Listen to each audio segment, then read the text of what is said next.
Está Ricardo Liloy, que es presidente de la Cámara de Entidades de Medicina Prepaga. Ricardo, ¿cómo va? Buen día.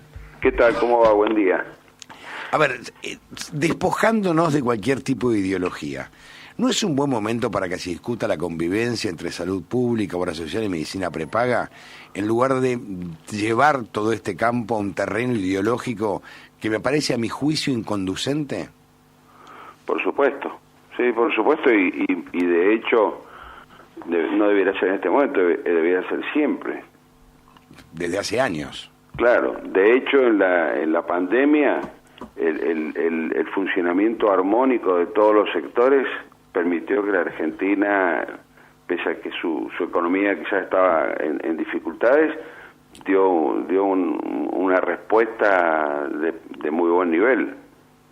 Por eso yo digo que cuando estamos hablando del Twitter de Cristina Fernández de Kirchner, hablamos de lo que dice uno, dice el otro, dice un medio, dice el otro, pues en lugar de hablar tanto hay que sentarse y planificar, porque si no, no hay manera, no hay forma, nos quedamos siempre en el chiquitaje. Sí, bueno, me parece, es un poco un reclamo que nosotros hacemos, que no nos dedicamos a la política, y es, ¿por qué no vemos que el sistema está teniendo un problema? Y que el problema no se resuelve solamente quejándonos, sino que hay que ir hay que actuar, porque fíjense una cosa, esto está fallando porque, por un lado, hay gastos que tienen una expansión, que tienen un crecimiento muy importante, como pueden ser medicamentos importados, medicamentos nacionales, se incorporan coberturas sin decir de dónde se van a pagar. Se han dictado 70 leyes, es como si los legisladores dictaran hacer un camino, hacer un puente, y no fuera parte de una planificación centralizada de la obra pública. Bueno, acá un legislador le parece que tal tema debe ser cubierto y bueno, promueve una ley, esa ley sale, en la ley no dice uno revisa la ley y dice, bueno, ¿y cómo se va a pagar? ¿Se va a pagar con la misma plata que se están pagando los gastos actuales? Entonces, coincido, hay que planificar, y lo que nosotros hemos planteado es que hay que barajar y dar de nuevo, hay que decir, bueno, muy bien, ¿cuánta plata hay en el sistema? Bueno, en función de lo que hay en el sistema, ¿qué podemos cubrir? Con realismo. Pero ustedes que van incorporando cosas y decís, bueno, pero si uno en la economía personal actuara igual, gastara, bueno, cuando llega la tarjeta, llega una cifra que a uno no le gusta. Y me quejo contra la tarjeta. Ese es un poco lo que estamos viviendo. Pero fíjese un dato no menor, ¿no? En el mismo medio que se publica, o en los medios que se publica, por ejemplo, el aumento del Twitter de la vicepresidenta Cristina Fernández de Kirchner, también se publica que la oposición rechazó 2 artículos que le aseguraban a los gremios la aplicación de 148.000 millones de pesos en sus prestadores de salud. Entonces, hay algo que no cierra. Bueno, eso es un muy buen ejemplo, porque justamente el sistema tiene cuotas que la gente no puede pagar, y tiene deterioro, como por ejemplo se retiran los médicos de las cartillas porque lo que reciben no es satisfactorio, y sin embargo algo que va a sacarle al sistema un peso que no puede soportar, resulta que es eliminado. O sea, uno realmente que es un espectador, lamentablemente, porque le puedo asegurar que a nosotros ni siquiera nos llama para consultarnos, ve que se toman este tipo de medidas, vaya a saber por qué motivo, por qué temas que no tienen quizás nada que ver con la salud, y bueno, el sistema se sigue deteriorando, esa es la realidad. Lo que pasa es que hay un momento que se va a hacer impagable el sistema de medicina prepaga, con, digamos, la inflación altísima que hay, los bajos salarios, la baja calidad salarial. Así es. Yo creo que acá, porque, ¿qué pasa? Si por ahí uno ve las encuestas y ve que en la agenda pública, en el debate entre los políticos, el tema de la salud no importa, hablan de otra cosa. Y nosotros hemos comprobado en la pandemia que el sistema de salud es fundamental para la vida. Entonces, no podemos hizo falta la pandemia. ¿Cómo? No hacía falta la pandemia para entender que la salud pública y la salud privada es fundamental. Pasa que hay un desconocimiento absoluto de la importancia que tiene la salud. Exactamente. Porque parece que viven en otro planeta algunos. Sí. Bueno, fíjense que en Inglaterra, que es un sistema de salud que todo el mundo pondera, en Inglaterra el sistema de salud es absolutamente racional. Dice, bueno, vamos a cubrir estas cosas. Hay enfermedades, por ejemplo, el tratamiento de las insuficiencias renales crónicas, que el sistema lo cubre a la persona hasta una edad. Bueno, es cruel, diremos, porque solamente se puede hacer trasplante una persona menor de determinada edad.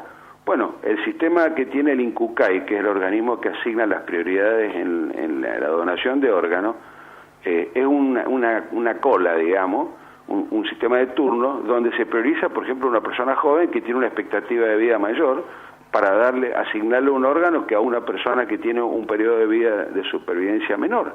Y nadie se queja, porque sabemos que son criterios de asignación de algo que es escaso.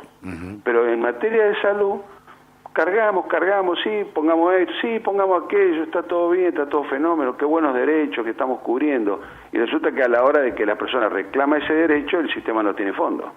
Pero el otro tema también, que la salud pública, la salud, no se discute desde los 90, cuando se divide el sistema. Exacto. Y no se discute. Bueno, es muy importante decir que el sistema de las obras sociales, el sistema de las prepagas o el de las mutuales, es una consecuencia de que el sistema público no cumple. El sistema público defrauda a la gente. La gente mantiene un sistema público con sus impuestos y resulta que no recibe un tratamiento satisfactorio y tiene que seguir gastando plata de su bolsillo porque ese sistema no le resuelve los problemas. Porque el Estado tampoco se hace cargo del sistema público cuando descentralizó el Ministerio de Salud. Por supuesto. O sea, no se hace cargo desde los 90. Un caso, he visto algunos fallos que dicen que se condena, vamos a suponer, a una obra social, una prepaga para cubrir determinados... El más famoso es el de Medife. El de Medife es famoso. 200.000 o 250.000 dólares de su medicamento. Vamos a poner el nombre y apellido. 2 millones de dólares. Sí, vamos a poner el nombre y apellido. Vamos a hacer uno solo, el de Medife. Sí. Hace 3 años, 250.000 dólares. ¿Se acuerda? Sí. Bueno, ahí tenemos el primer caso. Sí. O sea que en definitiva el Estado no lo puede cubrir, pero obliga a una organización particular a que sí lo cubra. Bueno, ahí está la discusión de fondo. Lo que pasa es que nadie discute el tema. Bueno, esa ley, ese artículo que se acaba de eliminar de la discusión del presupuesto era justamente para dar cobertura a estos tratamientos de alto costo. Y, por ejemplo, el Fondo Sur, que antes era el APE, ¿no? ¿Está funcionando hoy o es muy lento, muy lerdo? No, está funcionando, pero no tiene fondo. ¿Cómo no tiene fondo? No le alcanza para cubrir para lo que fue pensado. Que serían los tratamientos para enfermos crónicos. Las enfermedades de alto costo y la cobertura de discapacidades. ¿Y cómo no tiene fondo? Y claro, porque volvemos a lo mismo, o sea, los fondos son limitados y si las demandas son mayores que los fondos, ¿qué es lo que termina siendo este fondo que tendría que cubrir un alto porcentaje del valor de esas prestaciones? Está cubriendo un 7, un 8%. O sea que una prestación, por ejemplo, de urgencia puede demorar, cubriendo el 7-8%, un año y pico. Claro, en realidad la obra social y la prepaga tienen que atenderlo en el acto. Y pagarlo. Pagarlo, pero ¿qué pasa? Como para recuperarlo no lo recupera, entonces se descapitaliza y cada vez se debilita más su capacidad de resolver problemas. Ahora, la pregunta que yo me hago, sinceramente, ¿no? Ricardo, apelo a usted, que conoce mucho más del tema de cualquiera de nosotros, ¿y por qué no se convoca a todas las partes a discutir de una vez por todas cómo funcionará la medicina en la República Argentina? Tanto se cita a Ramón Carrillo, pero no hacen nada de lo que decía Carrillo. No, y bueno, yo creo que porque el tema no le interesa a la política. ¿Pero cómo que no?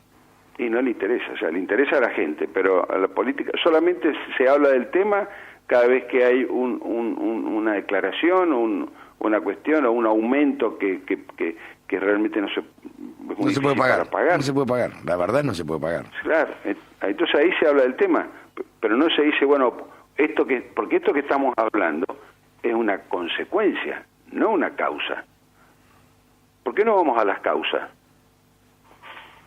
La causa es el desfinanciamiento. Exactamente. Ricardo, le mando un abrazo, gracias. Igualmente, un abrazo. Ricardo es presidente de la Cámara de Entidades de Medicina Prepaga.